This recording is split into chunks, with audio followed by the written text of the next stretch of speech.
Kyiv sees the first Russian attacks in several weeks as Putin remains defiant about US promises of missiles to Ukraine. Ukraine hits out at French President Emmanuel Macron after he suggests people shouldn't be trying to humiliate Russia. Partygoers celebrate the Queen's Platinum Jubilee in style with top bands and a huge light show. In the first attack for several weeks by Russian forces on the Ukrainian capital Kyiv, explosions rocked the city.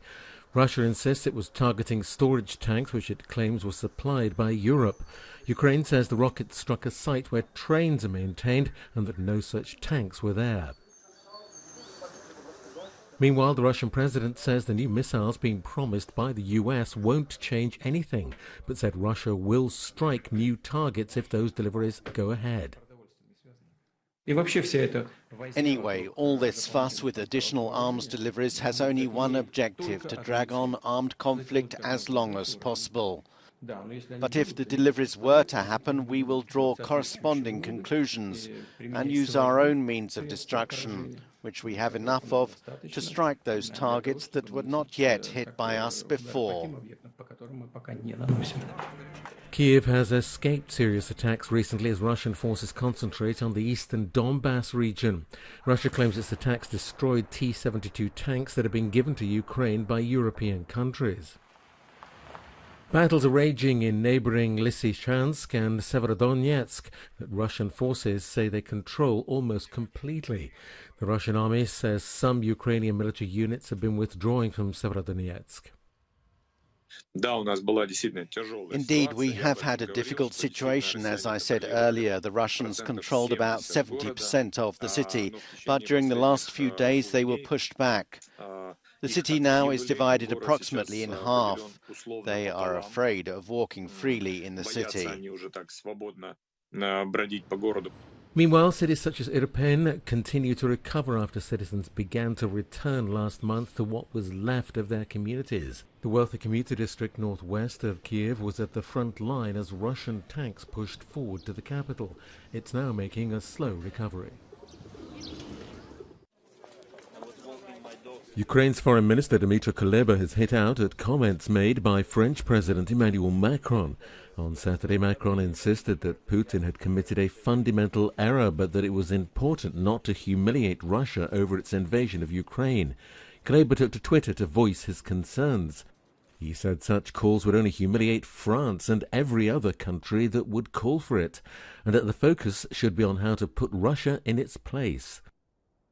Macron has been aiming to maintain dialogue with Vladimir Putin since the invasion of Ukraine in February. In an earlier statement, he said, "We must not humiliate Russia so that the day the fighting stops, we can build a way out through diplomatic channels. I'm convinced that it is France's role to be a mediating power." Ukrainian President Volodymyr Zelensky said, "The Russian army can stop burning churches, the Russian army can stop destroying cities, the Russian army can stop killing children. If one person in Moscow simply gives such an order, and the fact that there is still no such order is obviously humiliation for the whole world." Macron's hopes of talks have been repeatedly criticized by some Eastern and Baltic partners in Europe, as they see it as undermining efforts to push Putin to the negotiating table. This is the moment Iranian Revolutionary Guards seized 2 Greek oil tankers in the Persian Gulf last month. The country's supreme leader says it's in retaliation for the role Athens played in the US seizure of crude oil from Iranian-flagged tankers that same week. This because of a violation of sanctions imposed by Washington in Tehran.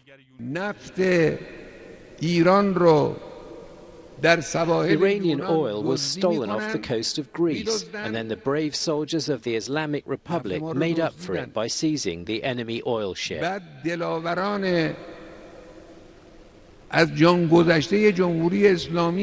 The enemy accuses Iran of theft through widespread propaganda in its media empire. But it was they who stole our oil. و امپراتوری رسانه‌ای ایران رو متهم میکنه به دزدی. کی دزده؟ شما نفت ما رو دزدیدید. The seizures have escalated tensions between Iran and the West after talks in Vienna on the nuclear deal have been stalled.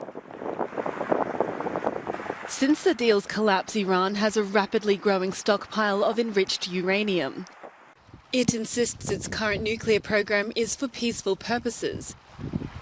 But United Nations experts and Western intelligence agencies say they're mindful Iran had an organised military nuclear program through 2003.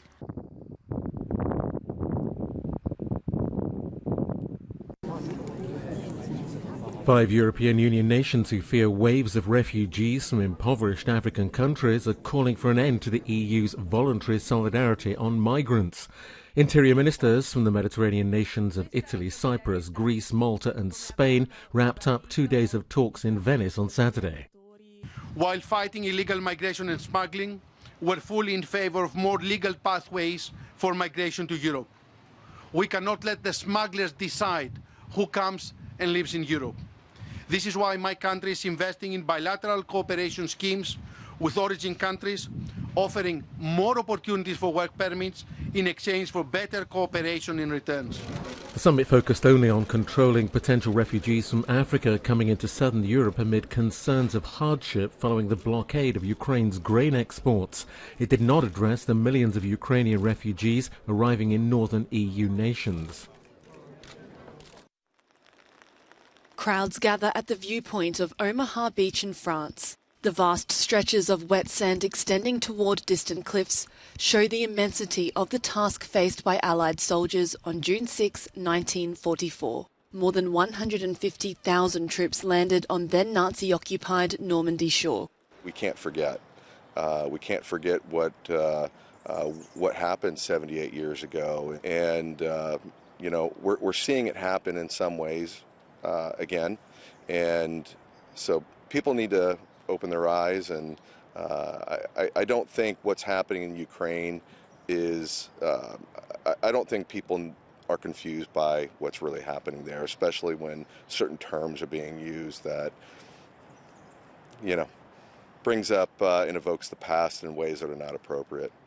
We're now showing our respects at the site here, and to give the grandchildren a sense of what World War II was like, the sort of scenery where they landed on the beaches, and the amount of people that have given their lives to sacrifice, you know, for the freedom of everyone.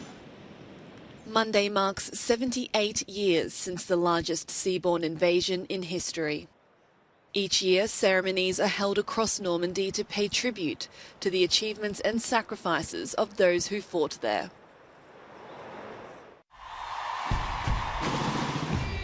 Britain continued its huge celebration on Saturday night to mark the Queen's 70 years on the throne.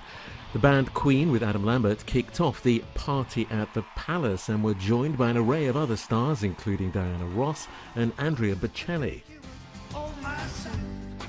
The concert was the climax of the third day of public events to mark the 96-year-old monarch's platinum jubilee, and 22,000 ticket holders surrounded a purpose-built 360-degree stage outside Buckingham Palace. Absolutely brilliant, brilliant. The atmosphere was amazing, just great to be here. Booked it on Tuesday morning, didn't expect to be here, booked it on Tuesday morning, flew out last night, and the atmosphere was amazing, couldn't be anywhere else. Just, I mean, that light show at the end was incredible to see the corgi up there and the horse, and just amazing. I've never seen anything like that in my life before. Incredible. Just the atmosphere, Buckingham Palace in the background, you can't beat it, you know. Nothing better. The party also included a drone light show, creating images of the Queen, her handbag and a corgi.